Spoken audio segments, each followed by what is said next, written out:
tere tulemast minu järgmisesse videosse. Kui te olete mõelnud, et soovite kuulata loengut Jaapani kunstist kellegi poolt, kes sellest mitte midagi ei tea, siis te olete õnnega koos, sest siin ma olen rääkimas teile Jaapani kunstist. Ma tegin valdkonnaga tutvust läbi sellise teose, mille pealkiri on veidruse esteetika, alapealkiri ekstsentrilisus ja hullumeelsus vara modernses Jaapanis. See kingiti mulle juba väga ammu ja ma pole seda lihtsalt seni jõudnud läbi lugeda, sest see on inglise keeles ja käsitleb teemat, millest ma midagi ei tea ja see on akadeemiline teos ja nii edasi. Aga lisaks ma tahan öelda, ma väga hindan sõpru, kellel on julgust kinkida domineerivaid teaduslikke paradigmasid kahtluse alla seavaid akadeemilisi teoseid, millest läbinärimine võtab oma nädal aega. Minu arust raamatute kinkimine peakski niimoodi käima, sest teate, ma olen jõudnud teatava saladuseni. Need inimesed, kes kingivad teile põhikooli lugemistasemele mugandatud populaarteadust, mis edastab neid suuri ideesid, nad peavad teid lihtsalt idiooliks. Ausõna, vaadake oma raamaturiiul üle ja mõelge hoolikalt, kust kohast sinna kõik need populaarteaduslikud teosed said ja kes need teile jõuludeks või sünnipäevaks kinkis. Väike pettumus muidugi oli seoses selle raamatuga, sest ma lootsin raamatult, mille pealkirjas on esteetika, et siin on palju selgemalt räägitud kunstist ja sellest, mis üldse on Jaapani kunst, millest ma midagi ei tea. Aga baasüksuseks on siin enamasti kunstnikud, mitte kunst ise. Ühesõnaga pilte on vähe teisisõnu.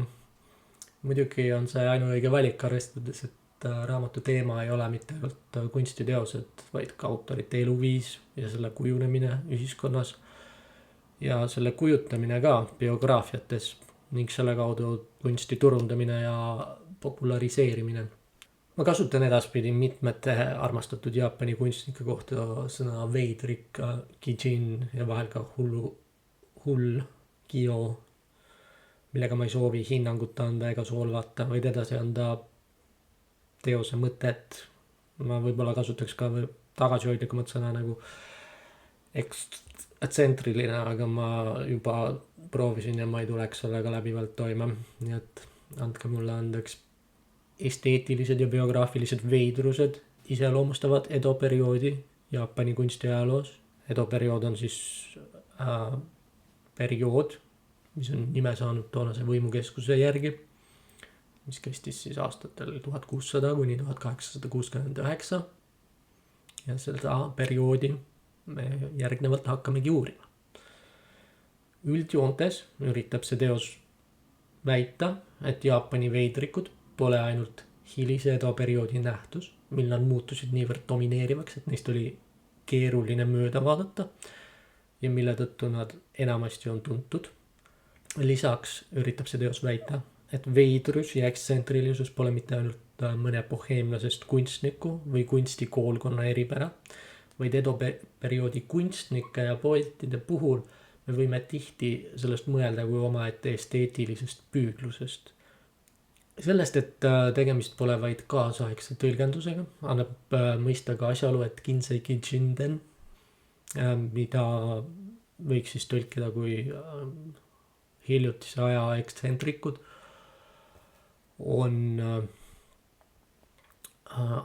ilmunud 1790, see on biograafiline kompilatsioon ekstsentrikute biograafiatest. Seega meil on rohkem kui 200 aasta vanuseid raamatuid, mis käsitlevad Jaapani kunstnike, veidrike ja ekstsentrikutena ning seavad fookuse paljuski nende eluviisi veidrustele. Ajaliselt on 18. sajandi lõpp ja 19. sajandi algus Edo perioodis see, mil ilmnes palju veidrikke kunstimaailma ning selle perioodi kohta on ka palju akadeemilisi tõlgendusi. Küll aga see teos üritab vaadata Edo perioodi algusaegadeni välja, et mõista, et need ei tekkinud tühjalt kohalt, ega olnud vaid poliitiline protest. Arhetüübid, mis toonasest ajast levinud on siis ektsentrik, kelle eluviis oli väga veider, näiteks Sakuragi Kanjuro, kes kogus asju, mis olid triibulised.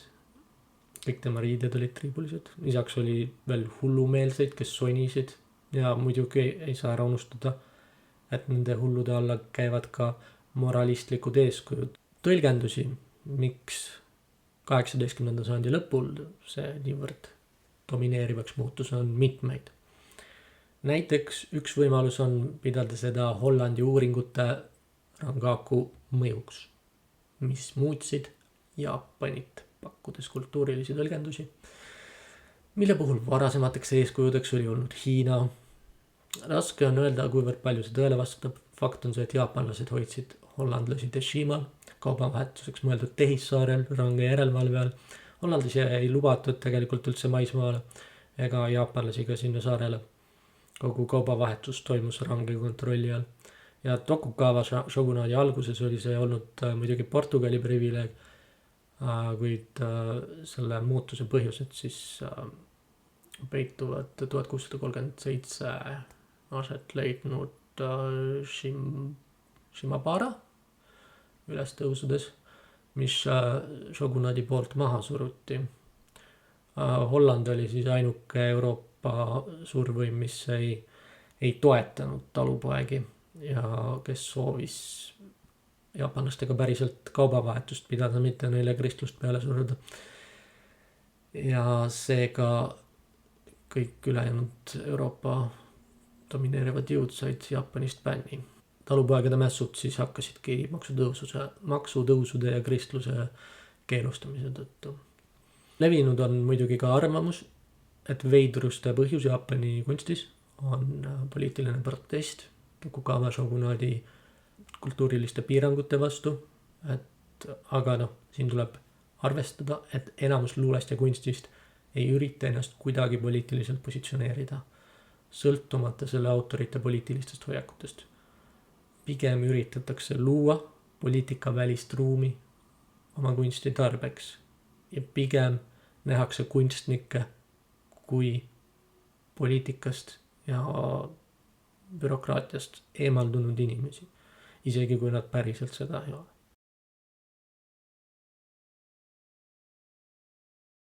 Keel on paratamatult selline püsivalt arenev ja koost lagunev ja tähendusetu tihtipeale või siia-sinna kallutatud, mis teeb isegi kõige lihtsamatest asjadest rääkimise keeruliseks. Seega ma püüan nüüd pisut edasi anda seda, mida üldse tähendab veidrik olemine Jaapanis Edo perioodi jooksul. Ühesõnaga sõna kichin, mis koosneb kiist, mis tähendab veider või eriline, ja chinist, või siis, kes on siis inimene või isik. Seda tihtipeale samastatakse Jaapanis mitte väga kasutusel oleva kirjapildiga, kuhu on lisatud siis radikaal. Radikaal on siis Hiina tähestiku üks semantiline komponent. Taoistlik õpetus teeb sellele eelkõige vahet. See on siis selline 5 pintslitõmbega tehtud 4 ruutu, mis tähistab põldu. See seob veidrikud konfutsionistlikust efektiivsusest kõrvale jäämisega, põlluga, mis on liiga omapärase kujuga, mis teeb selle kasutuks ja mis tähendab, et keegi ei kasuta seda.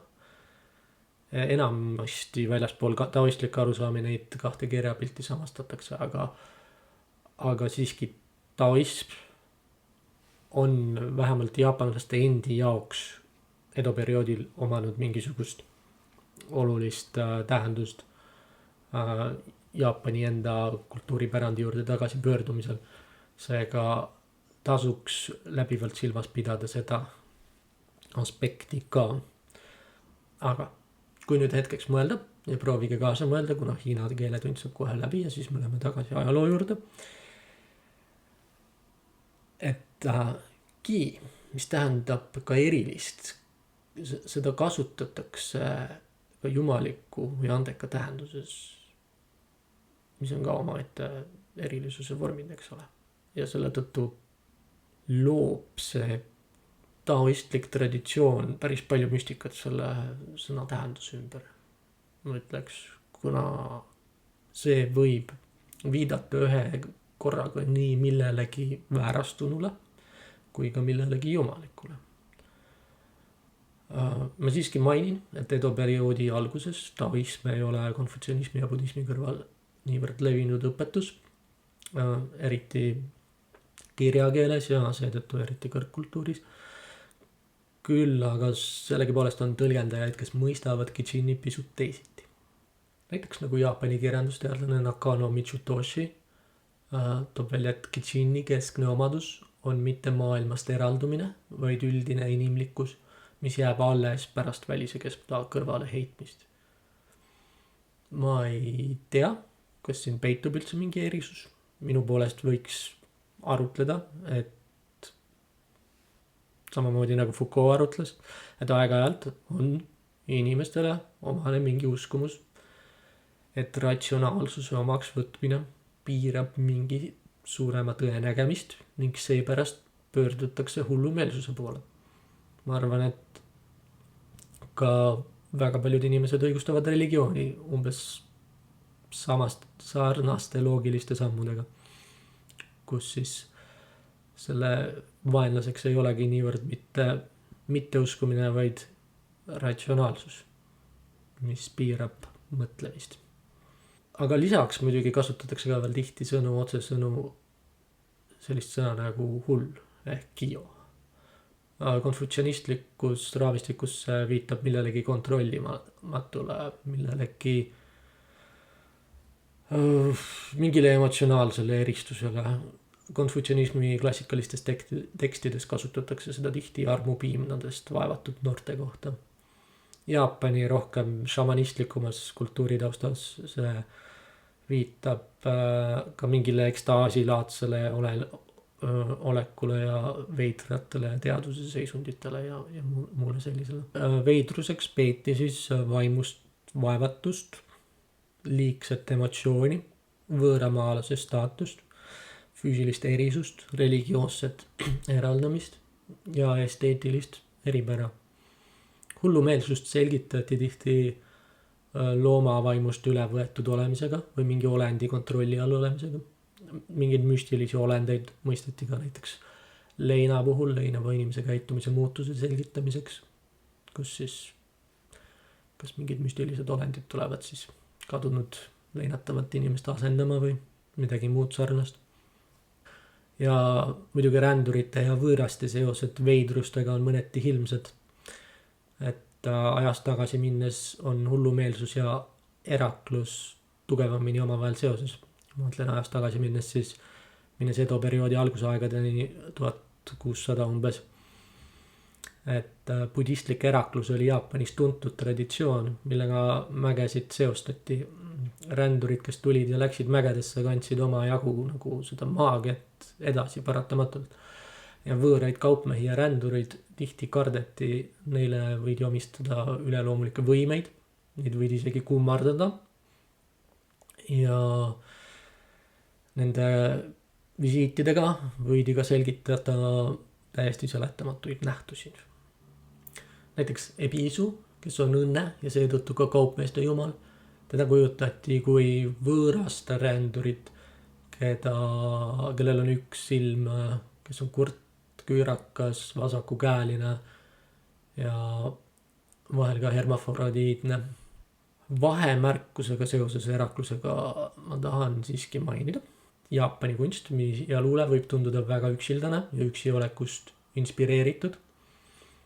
Ning kindlasti on nende veidrike hulgas palju budismist inspireeritud omalaadseid karakterid, siis maalimine ja luule esitamine olid tollel ajal vägagi grupiviisilised toimingud. Aga budismi seos veidrustega nägi kõiksugu teistsuguseid inimesi, näiteks leeprahaigeid, deformeerunud kehasid, pimedaid või muud sarnast kui karmilist kättemaksu eelmise elu eest. Ja eelmodernsel ajal see tähendas muidugi kogukonnast väljaheitmist. Aga uus aja üldine trend on see, et inimesed kipuvad asju enda kontrolli alla võtma. Sama juhtub ka karmilise tasakaaluga. Tekib arusaam, et karmilist tasakaalu saab korrigeerida. See tähendab, et veidrate inimeste avalik vaatlemine, nende veidruste ja eripärade eksponeerimine ja avaliku pilgu läbi häbistamine peseb selle algse eelmisest elust pärit patu maha. Ja edoperioodi lõpuks ongi juba tegemist ümpris suure kommertsliku ettevõtmisega. Kitsin on termin, millega kõik, kes soovivad raha teha, püüavad end seostada. Aga lähme nüüd täpsemalt ajaloo juurde.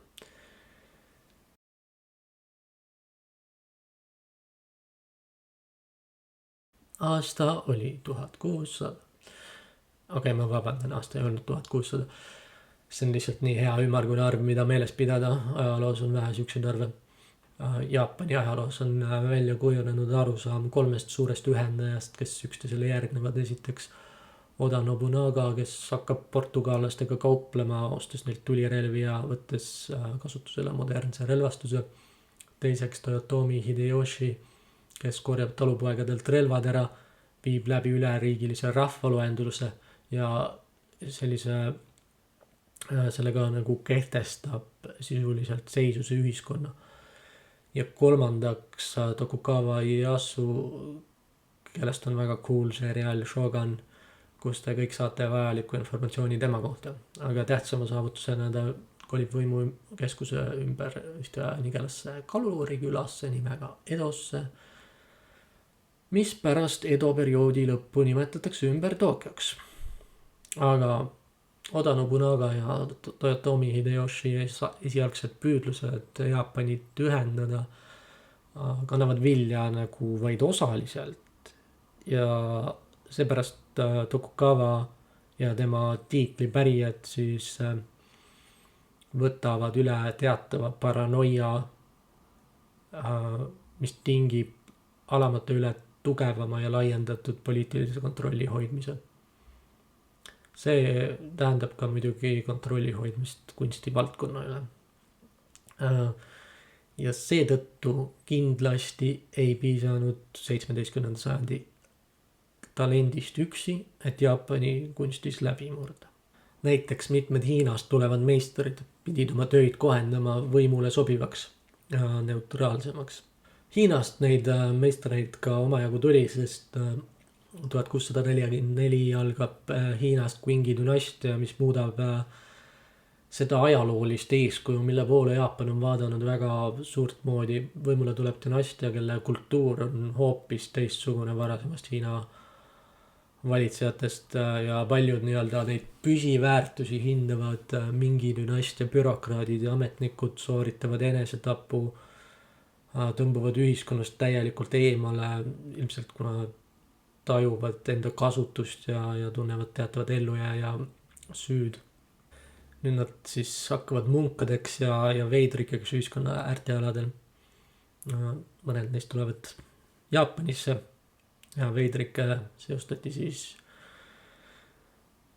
taoistlike väärtustega. Ja need väärtused oleksid siis irdumine, mängulisus ja kasulik kasutus või kasulikkus. Ma ei teagi, kummad pidi see minema peaks. Aga kasulikkus vist. Eelkõige see on kasutus, millest me räägime. Ja Jaapanis aga ka täiesti apoliitilisi intellektuaale mõjutas uus võim mitmeski mõttes. Näiteks algas teekultuuri hääbumine Jaapanis, mis varem intellektuaalid kõik teepoti ümber ilusti kokku tõi ja lasi neil koos kunstiga tegeleda. Nüüd mitmed meistrid, kes olid võimukad kultuuritegelased ja teemeistrid, see tähendab, et nad oskasid väga hästi teed teha, olid tegelikult kristlased ja nad kas pagenati või sunniti seppuku soodritama. Ja sisekonflikti käigus kristlastega läks teekultuuri poliitiline neutraalsus kadu. Laiemalt on igasugune range kontrolli võtmine ebastabiilse ühiskonna üle esteetiline pingutus ka mingil määral. Mood muutus, paljude asjade peale vaadati viltu. madalat ja ohtlikku staatust näitasid sametist kraed, pikad habemed, veidrad soengud ja liigsuured mõõgad. Ja mis ma oskan öelda? See mõõg peaks olema kehaga proportsionaalne, muidu sa hakkad välja nägema nagu anime karakter, kes tekitab paratamatu hirmu, et sa võid kohe pea ees lahingusse joosta.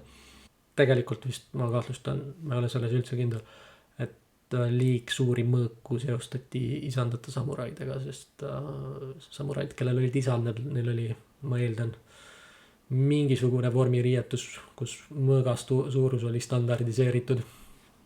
Te peate siin ise täpsemalt kontrollima. Üks võimalus mõista 17. sajandil sündivat isoleeritust ja eraklust, mis läbi hullu või ekstsentrilise munga arhetüübi kõigile tuttav on, seisneb selles, et poliitiliselt ülikomplekssel ajal ning pingestatud õhkkonnas tihti võis eraklus ja ambitsioonidest taandumine olla omamoodi sotsiaalselt heaks kiidetud nii lihtsamate inimeste kui ka võimu esindajate poolt. Midagi, mida kellegi turvalisusest hooliv ema võib soovitada, et ära igaks juhuks poliitikasse mine, proovi parem õlgedest tehtud hütikesest haikusid kirjeldada. Raske on öelda lõpuni, milline shogunaadi suhe kõiksugu veidrustega oli, aga filosoofilises, kultuurilises mõttes võib järeldada, et Hiinast pärinevad eeskujud võimaldasid vähemalt kõiksugu veidrusi.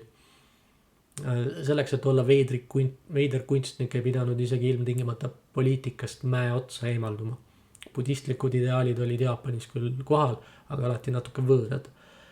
Selle asemel, et mäe otsa eralduda, sobis ka esteetiline võõrandumine.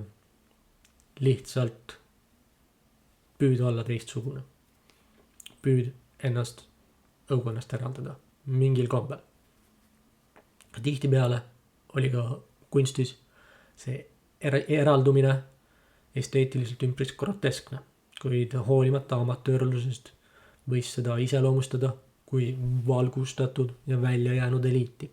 Koos selle esteetilise eraklusega, mis alatasa oma emotsioonidest kirsiõite või mäetippude osas ühiskonda informeerib, leiab aset ka muudatus mõtteviisis, et äkki inimese isiklikke emotsioone on võimalik objektiivse moraalse hüve tarbeks rakendada.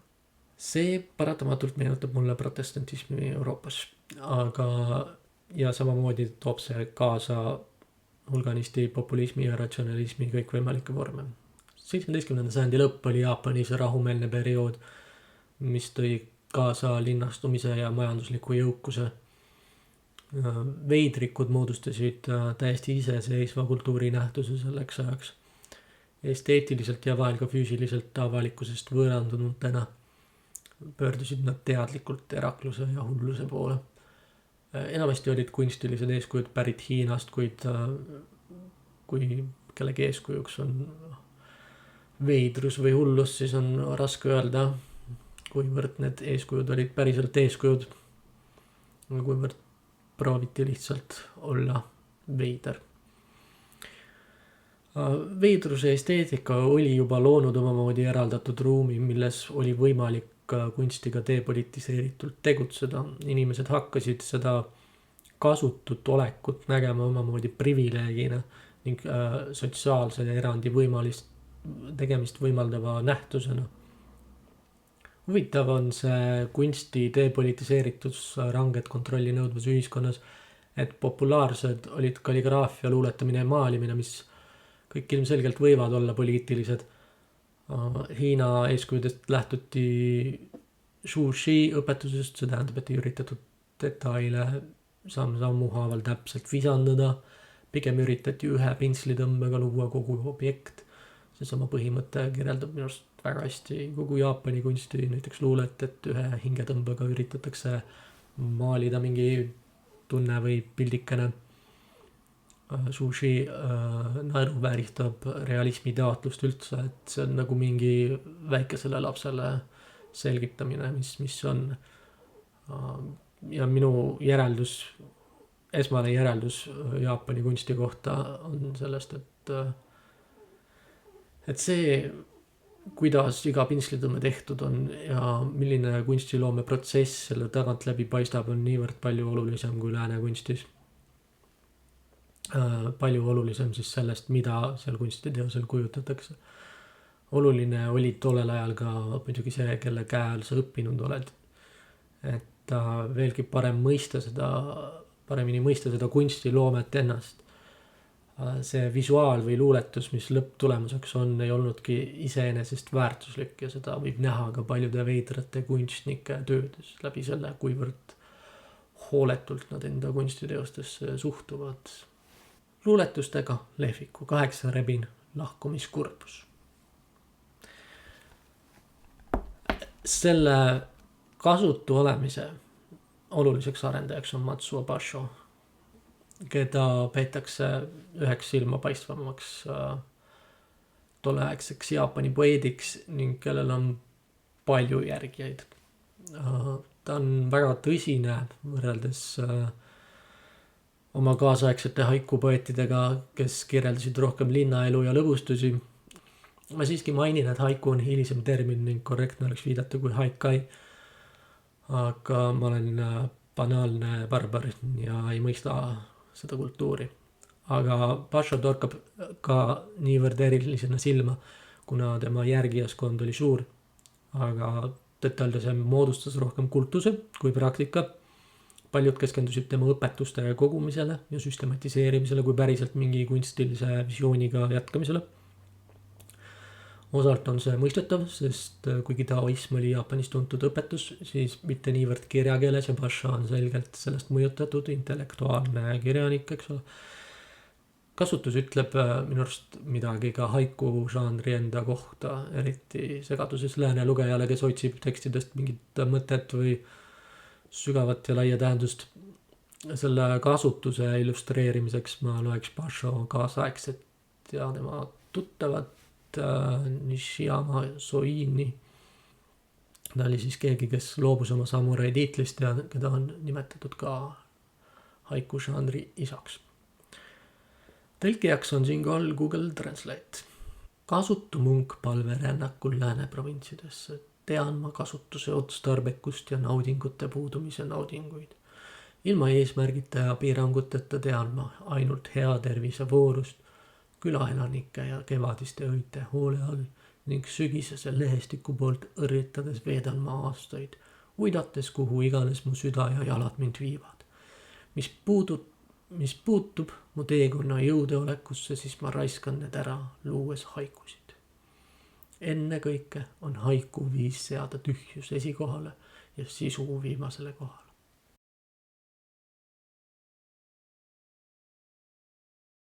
sajandi ekstsentrikute mõistmiseks jagab autor nüüd 2 vooluks, mille esindajad ei ole omavahel mingil moel filosoofiliselt eraldatud.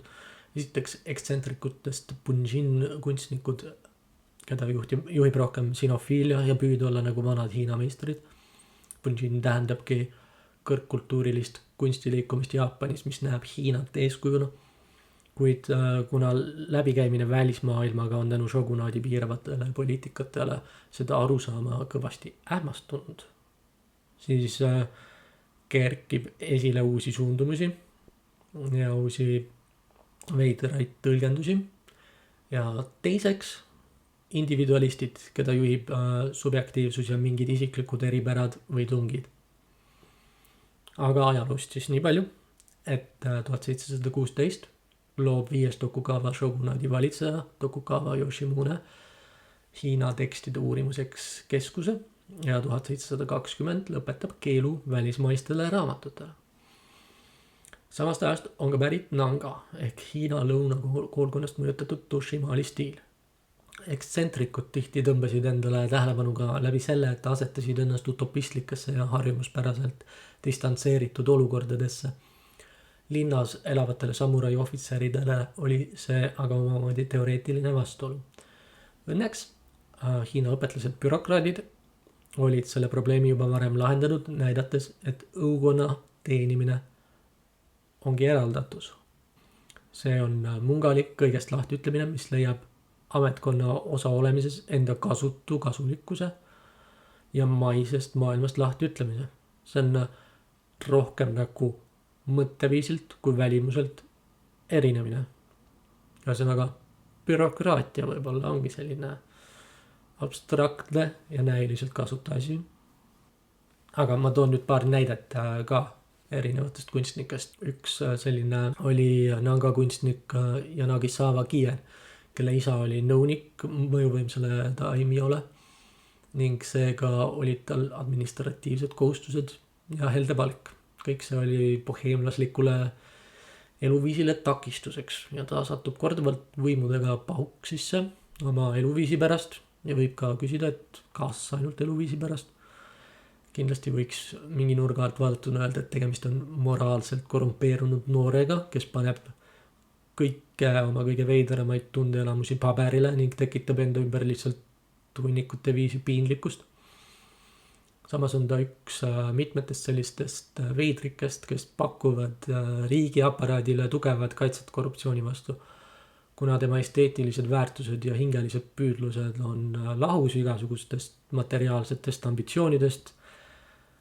Ja siin on ikkagi see selgelt olemas see osa eetilisest eeskujust, ehk siis ta on omamoodi äraostmatu, aga ja korrumpeerimatu, aga jah, kui me räägisin muidugi mingis mõttes moraalsest korruptsioonist nagu konservatiivses mõttes, sest ta veedab oma aega litsimaades, kus paljud tema luuletused valmivad, sealhulgas ka tema ilmselt natuke irooniliselt nimetatud teos Üksi magamine ning samamoodi nagu paljud veidrad kunstnikud ei oska ka tema alkoholiga piiri pidada.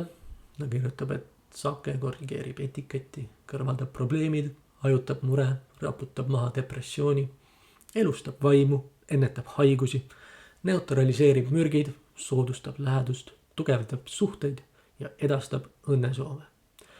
Seega sake on üks väga hea asi.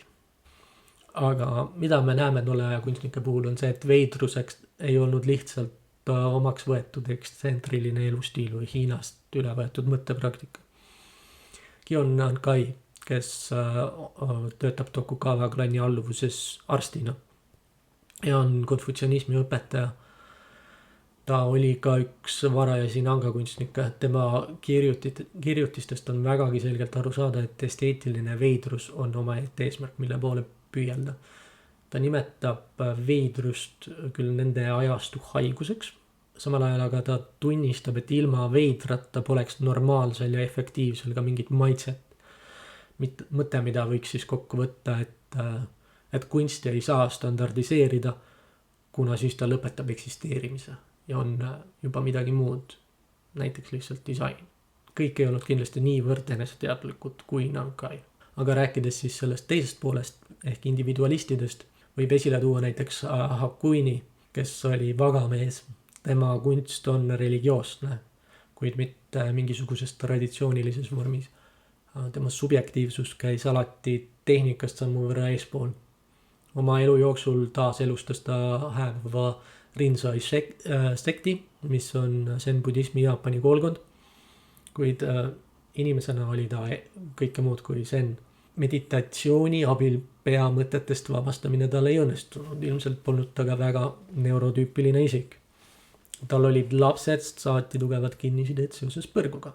Ma siinkohal märgin, et põrguga siis budistlikus mõttes, mitte kristlikus tähenduses.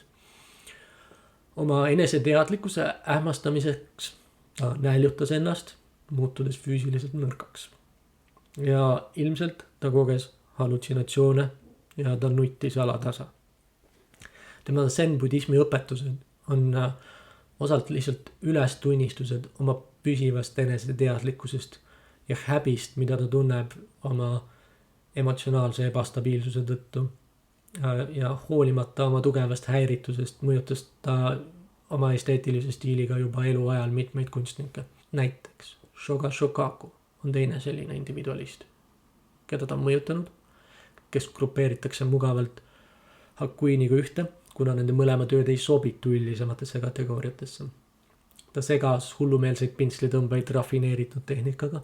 Tema puhul on raske öelda, kust kohast algavad tehnilise võimekuse puudujäägid ja mis peabki pildil nii olema. Tema elust on üldse väga vähe teada. Ta oli boheemlane, kes püsivalt müüs oma töid, et raha saada, mis enamalt jaolt siiski õnnestus, sest tegemist oli juba oma eluajal päris kuulsa kunstnikuga. Üldse erinevalt lääne klassikutest nautisid enamus Jaapani veitrikest oma elu jooksul mingit teatavat kuulsust. Viimaks ma tahaks veel ühte omamoodi arhetüüpset kunstnikku mainida nagu Yokoi Kinokoku, kellel puudus igasugune õpetaja. Ta ei saanud haritlaste ringis kellegagi läbi, sest keegi ei pidanud teda väga originaalseks. Originaalsust, mis teda eristaks, oli tal ka raske saavutada, sest ta ei olnud lihtsalt kursis varasemate meistrite töödega. Teda on iseloomustatud kui lihtsalt kedagi, keda juhib kunstis intensiivsus ja omamoodi kinnisidee. Ühes luuletuses ta tunnistab, et konfutsionistide, budistide ja taoistide hulgas mul sõpru ei ole, millega ta asetab end väljaspoole igasuguseid eksisteerivaid õpetusi. Püüab end lõigata ühiskonnast lahti, sealhulgas ka teistest veidrikest, püüab saavutada mingi staatuse, et mitte olla kellegagi võrreldav. Erinevalt paljudest teistest sellistest end põhipoolust selgelt eristavatest kunstnikest, näiteks kas või Matsuo Basho, ei ole Kinkokul kunsti kommertsialiseerumise suhtes mingit vastumeelsust. Ta reklaamib ennast häbitult, laseb oma sõpradel levitada kuulujutte oma saavutustest, ilmselt nii päris kui fiktiivsetest, ja seda koos infoga, et hea summa eest maalib ta tellija poolt soovitud maastik. Ta üritab sellisest eraldiseisvusest, äralõigatusest ja õpetaja ja juhi puudumisest mingit kasu või eneseidentiteeti luua, tehes sellest kõigest müüginipid. See on väga huvitav, sest ta eksisteerib siiski ühiskonnas, kus õpetaja omamine on väga selge tähenduse ja prestiižiga ja annab su kunstile mingisuguse tõlgenduse. Ja igaüks küsib, kelle käe all see või teine õppinud on. Kuid harjumuspärase reklaamiga tema nipid ei piirdu. Ta võtab ette püsivalt reise pühapaikadesse, et oma kunsti pühadusega seostada ja tarbija panna uskuma selle maagilisse väesse, mis on tema kui müstiku käe läbi lõuendile pandud. Ka selle kunsti raviväesse oleks ilmselt vale öelda, et ta oli lihtsalt petis, kes ei hoolinud kunsti esteetilisest väärtusest. Pigem oli ta keegi, kes oli püsivalt emotsionaalses konfliktis, kuna jäi väljaspoole seda austust ja haritlaste ringkonda. Ta ei talunud seda ning tema maagilis religioosne kommertslik ettevõtmine oli ilmselt väikest viisi kättevaks maailmale püüd kõikide vahenditega näidata, et hoolimata oma prestiiži ja südamerahu puudumisest müüb tema oma maalid kallima hinna eest maha kui need ülejäänud. Ja ma loodan, et eelnevad konkreetsed näited veidratest kunstnikest on andnud mõista, et kuigi poliitika võis seda kunsti kujundada, siis tegemist pole mingil moel poliitilise protesti või antisotsiaalse hoolimatusega konventsionaalse suhtes. Enne 19. sajandi juurde liikumist ma üritan teha ka väikse mõttepausi, mida see veidrus siis endast kujutab ja kuidas seal Jaapanis üldse eksisteerida sai.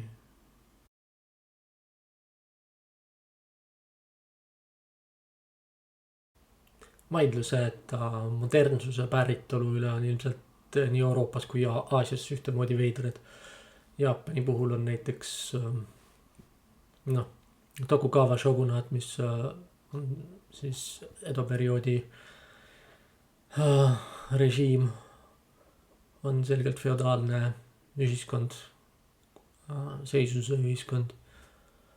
Ja Jaapani puhul on räägitud omamoodi vastuhakust domineerivale neokonfutsionismile, õpetusele, mis on olemuslikult universalistlik ja piirab eneseväljendust ning eristumist. Euroopas on nagu paralleel olemas kristlusega. Paljud usuvad ka Euroopas, et kristlusest ülesaamine on olnud modernsuse eeltingimuseks või vähemalt selle mingisugune lammutamine.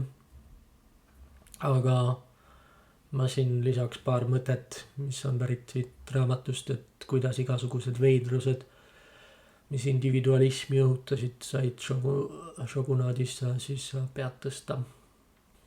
Sellest võiks mõelda niimoodi, et ühe õpetuse domineerimine võimukeskustes, eriti kui sellesse õpetusse päriselt ei usuta või usutakse niivõrd eri viisidel, et tegemist ei olegi enam kindla õpetusega. See võimaldab pinnal kõiksugu asjadel juhtuda ja veidrustel vabalt elada. Sest tuim kuulekus sellele õpetusele, siis mis ei ole isegi täpselt defineeritud, jätab ära selle filosoofilise religioosse võitluse jõupositsiooni pärast.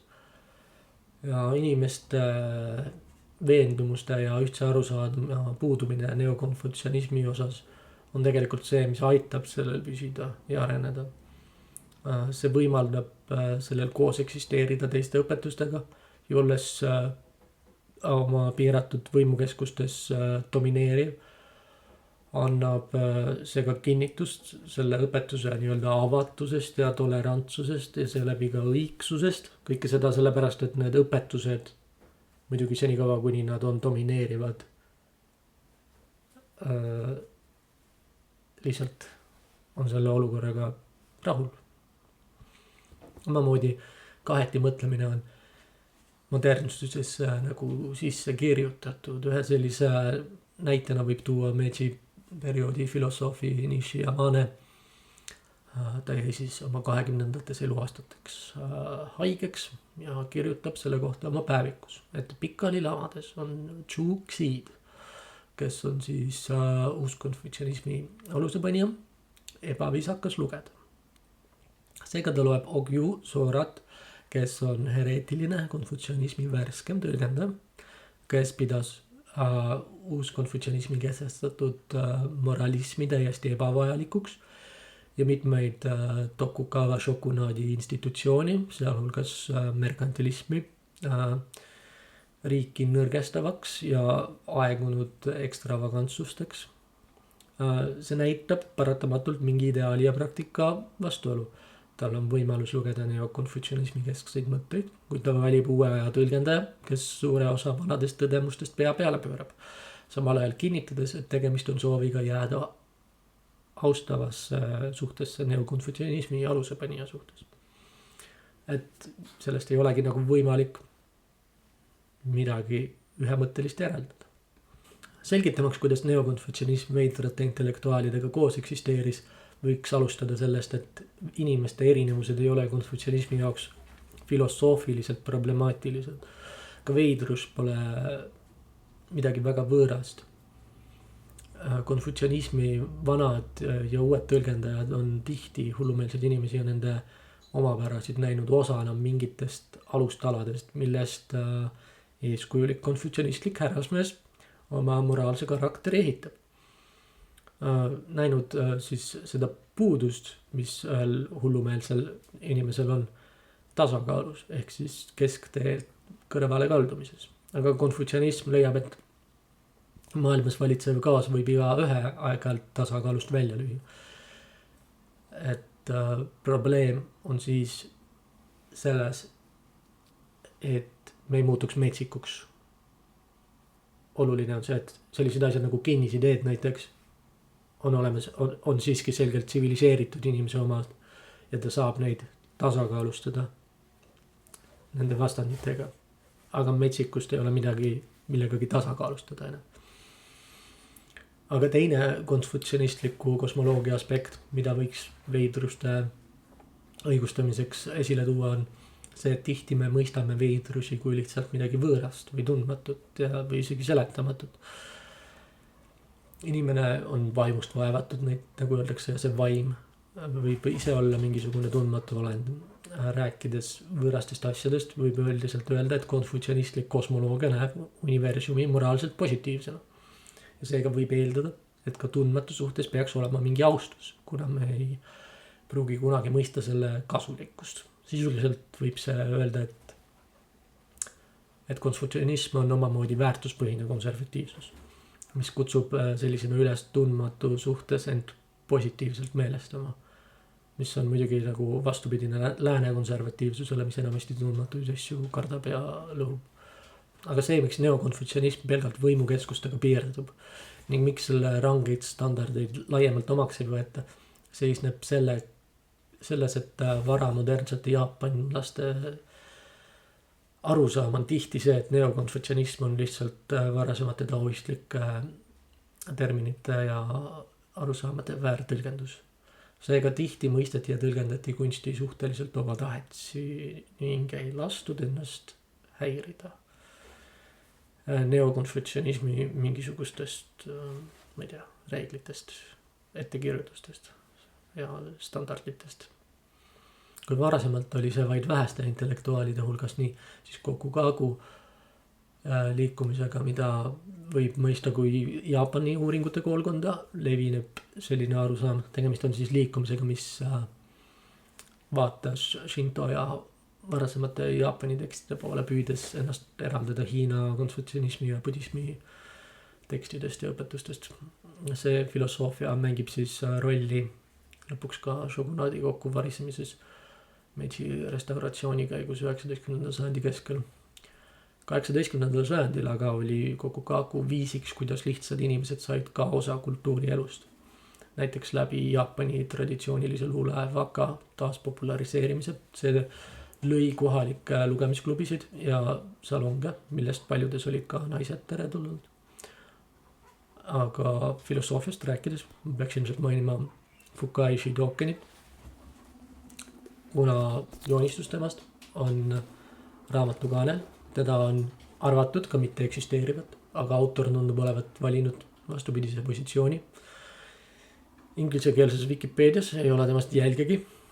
Google'i otsingu AI ütleb, et tegemist on tema fiktiivse nimekaimuga, kes on tegelane Hiraga Kenai ühest raamatust. Ma siinkohal alustan uut ebausku, aga ma kogu selle segaduse käigus, mis selle tegelasega mul tekkis, guugeldasin tema nime 3 korda ning 3. korral Google AI juba leppis sellega, et Fukai Shidoken oli päriselt olemas. Seega, nagu vanarahvas ütles, guugelda 3 korda, enne kui veendunult ütled, et midagi pole olemas või miski pole tõsi. Selle raamatu autor väidab märkustes, et tegemist ongi vaidlusega ja ma tean, et Google AI-l on ligipääs sellele raamatule, sest esmalt ma guugeldasin mingit baastermineid nagu veidrus ja sain vastuseks näidetena siis ekstsentrilisusest Jaapani kultuuris enda matuse korraldamise või potitäie uriini teele asetamise külaliste tervitamiseks, mis on kõik näited sellest raamatust. Aga kes see Fukai Shigoken siis oli? Noorena Shigoni budistlik munk, kes hiljem aga ei soovinud end ühegi koolkonnaga siduda. Ta jutustas lugusid ja oli tänavajutlustaja, pidades kõnesid traditsiooniliste filosoofiliste õpetuste vigadest. Oma kriitikat edastades tagus ta fallose kujulise objektiga lauda, et kuulajale tugevamini oma mõtet edastada. Paljuski on tema töö püüd vabaneda dualistlikust ontoloogiast. Nende tõsiste filosoofiliste püüdluste kõrval selgitab ta aga näiteks maailma loomise protsessi kui seksuaalvahekorda, milles erutunud mees- ja naissuguelundid kohtuvad.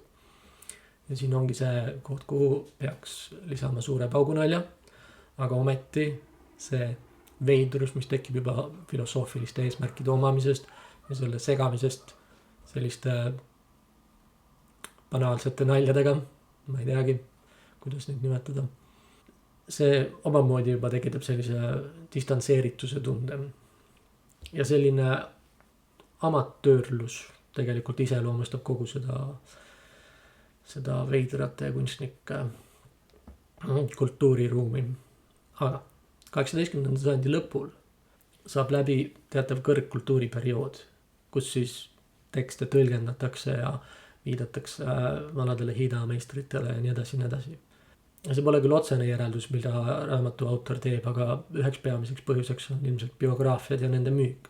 Vähemalt kuni Edo perioodi keskele välja ei kandnud biograafiad mingit reaalsuse objektiivset kirjeldamist kui omaette eesmärki, vaid eelkõige püüti materjali edasi anda viisil, mis teeks sellest mingi moraalse eeskuju. 1790 ilmub siis Kinsei Kichinden, mis hoiab veel sellest traditsioonist biograafia vormis kinni, kuid samal ajal loob uue alažanri Kichinden. Autor tunnistab, et kirjutas teose raha pärast ja soovis isegi sellele järge luua. Aga üks veider aspekt selle juures on muidugi, et see jätab taoismist väga domineeriva mulje. See jätkab sellist narratiivi, et konfutsionism on mingi domineeriv õpetus, mille taoismi taasavastamine ümber mõtestab ja parandab. Päriselt tuleb veidrusi muidugi kõikvõimalikest religioossetest, filosoofilistest koolkondadest. 1778 ilmub osa Kiyoshaden, mille kirjutab samurai Hotta Kozan. Seal käsitletakse 25 indiviidi elulugu, see on küll lühem, aga ajalooline mitmes mõttes. Esiteks see on esimene, mis keskendub ainult hullusele, mitte eraklusele või muudele teistele levinumatele veidruse vormidele. Teiseks see kasutab küll taoistlikke troope oma karakterite ehitamisel, näiteks taoistlik liblika võrdlus ja kirjeldus, kuidas hullule on kõige tegemine nagu tuules lendlemise kergus. Ta mõistab neid siiski paljuski läbi konfutsionismi, mis annab alust arvata, et taoism, hoolimata oma tagasitulekust, ei olnud sugugi ainus ega isegi peamine veidrike inspireerija. Aga me kõik hindame kunsti erinevalt ja mõistame seda erinevalt.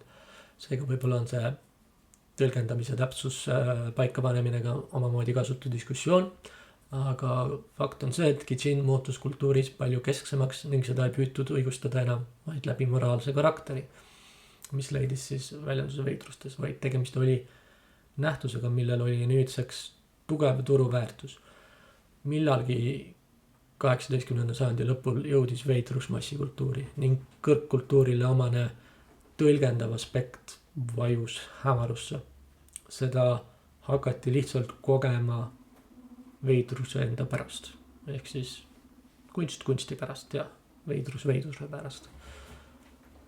Siinkohal on need siis üks ja sama asi.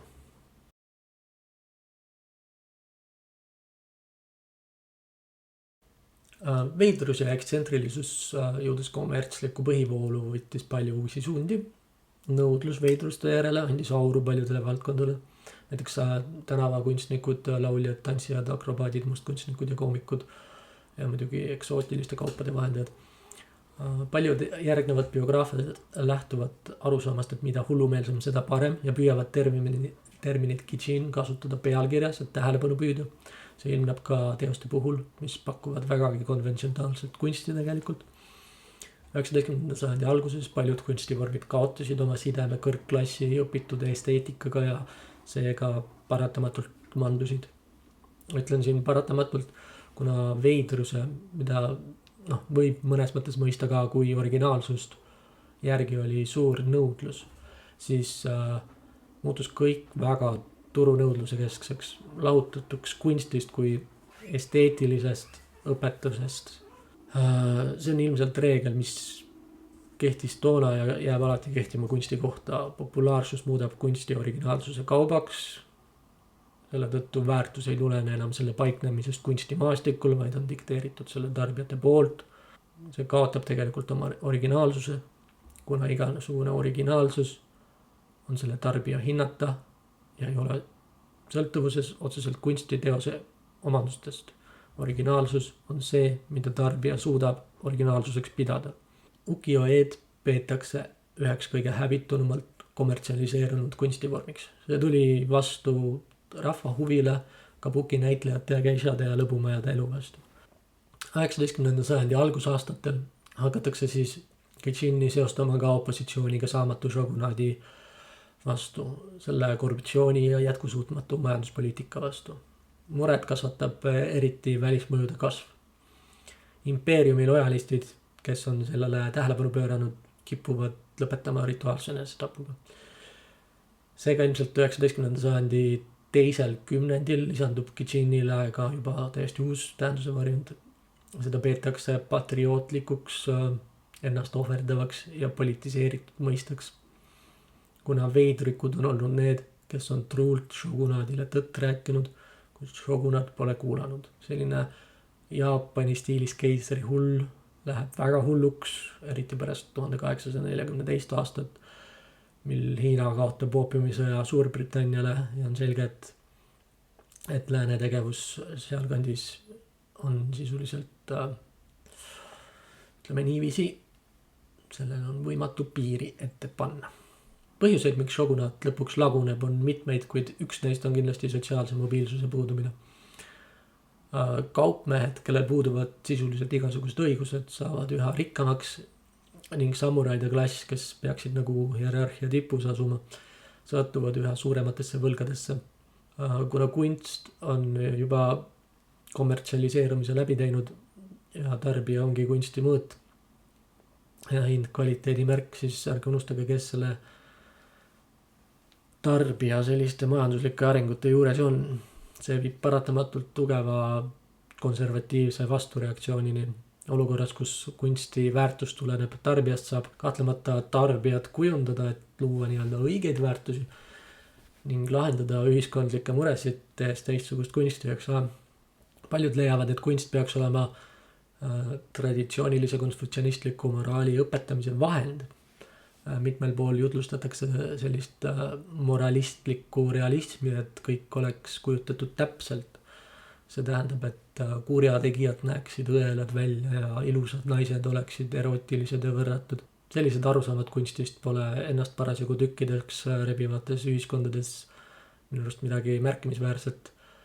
Aga sellegipoolest kõik see muidugi piirab kunstivaldkonna innovatsiooni ja fikseerib ära mingid koodid, mille piires kunst opereerib.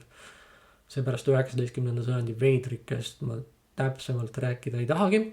Mulle tundusid nad selle teose põhjal kõik pigem veidrikud sellises mõttes, nagu me mõtleme boheemlastest tänapäeval. Teisisõnu mingisugused ekstravagantsed inimesed, kelle suhe ühiskonnaga on pingeline, sest nad ei mahutu selle raamidesse, nad elavad valitsuse all, mida nad peavad ebakompetentseks ja kunstiringkonnad olid veidrust hakanud politiseerima ja valitsus ei talunud intellektuaalset dissidentlust, mistõttu ka vähem kunstnikke kommenteerisid kunsti ega teoretiseerinud selle tähenduse üle, vaid tegelesid veelgi enam kunstiga ja selle müügiga ja kunstiga, mis oli veider. Õnnestusid nad tänu sellele, et nad olid tuntud ja nende kunst kindlasti kriipis konservatiivses õhkkonnas silma.